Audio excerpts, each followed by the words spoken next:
Hello, welcome. My name is Amata, and this time I'm going to be bringing you a bit of a gaming news special on a recent document supposedly leaked about the Xbox 720. Now, the leaked document was about 56 pages long, so as you might imagine, there's quite a lot of information released, and a lot of it is very interesting, and quite cool as well. Actually, it makes me kind of excited for the new console. Basically, in this document, Microsoft's vision for the Xbox 720 is clearly listed, with Blu-ray, native 3D output, concurrent apps, and additional sensor and peripheral support.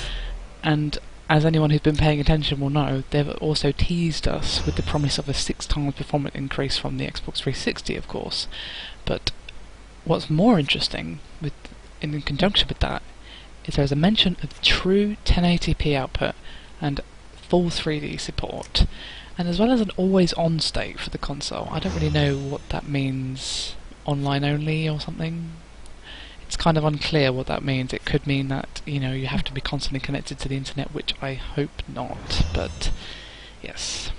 But I, along with most people, I feel, are most interested in this particular thing about the true 1080p output. I'm sure a lot of us are finally happy to see that consoles are moving into having true 1080p and having a resolution option that will at least compete with the PC. Obviously, it would just improve the overall appearance of the games, and obviously PC has been 1080p for God knows how long, so it's nice that console is finally starting to catch up with that. Now, also, the document also talks about the number of cores. Now, basically, it's going to be scalable, and the company making it seems to be finding it hard to decide between 6 or 8 RAM-based cores or going to the x86 route, each clocked around 2 GHz each with 4 GB of DDR4 memory, as well as some backwards compatible PPC cores clocked at 3.2 GHz. Now obviously, backwards compatibility, awesome. I definitely think this would be a good plan for Microsoft to do this, because whenever a new console is released, the launch is always the hardest time, because there's not many early adopters, because the launch titles usually not too great, apart from maybe a couple of strong contenders if you're lucky. So the addition of backwards compatibility so that you can play your Xbox 360 games as well as whatever new titles that be released on the console at launch will obviously entice a lot more people to buy it at launch rather than waiting for more games to come out, as most people would tend to do. So I definitely think they should add this. Adding in this feature would be a huge plus for me and many people, I feel. Obviously a big thing with the Xbox 360 was that it wasn't really backwards compatible with a lot of titles released on the Xbox. Now that wasn't too big a deal then, because Xbox, wasn't as big a deal, as good a console, at least in my opinion. It didn't have that many good games on it, at least from what I saw. This is just my personal opinion, correct me if I'm wrong.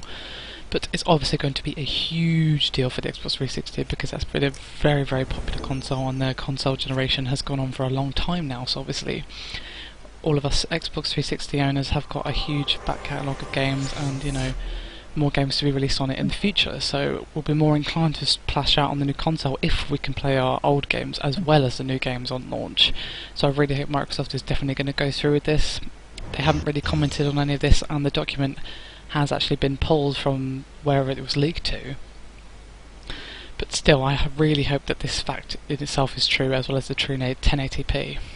They're also going to be trying to push it as the only box required for living room entertainment with background recording for TV and Windows 8 Foundation, to make it that much easier for app developers to build apps for not only the console but the PC and the Windows Phone.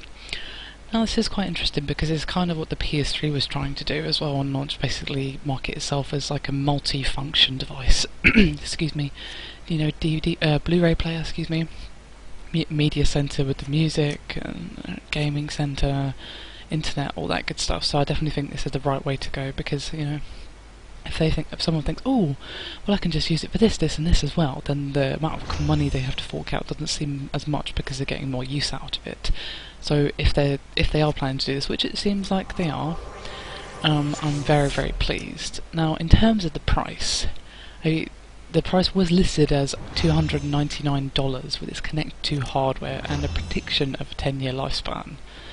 So yes, price-wise, obviously a little more expensive than it was on release of the Xbox 360, I think.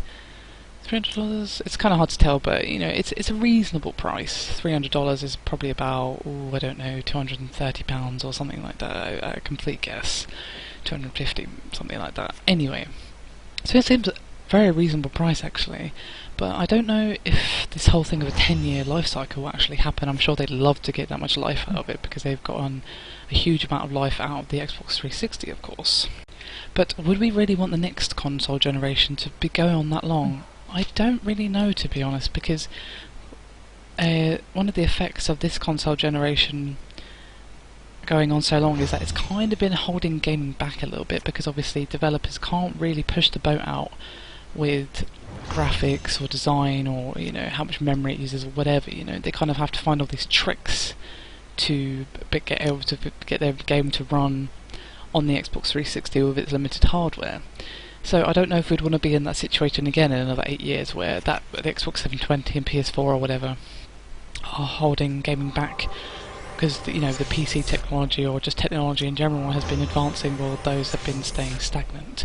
Obviously, a long console generation is good, but just not maybe as long as 10 years. So yeah. So yeah, tell me what you think of this, guys. I'm really interested to hear your thoughts. I think this sounds very, very cool. I mean, the way it's worded as well, Blu-ray support, kind of makes it seem like maybe the Blu-ray will be external or something like that. I'm not really sure how that's going to work. It doesn't actually say in the facts that I'm looking at right now, but the information that we do have does seem very, very interesting, and it makes it seem like a very cool console indeed.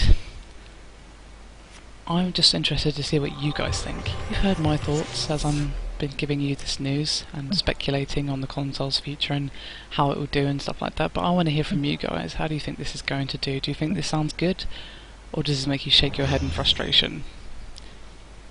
Do let me know, and as always, you know, give us a like, check out the channel. We've got a lot of content at the moment. Crimson just posted a video yesterday about if subscription MMOs actually have a place in today's market, so it's an interesting discussion going on there in that video, so go check it out if you're interested, and give us a like if you're feeling generous, and I'll see you again soon.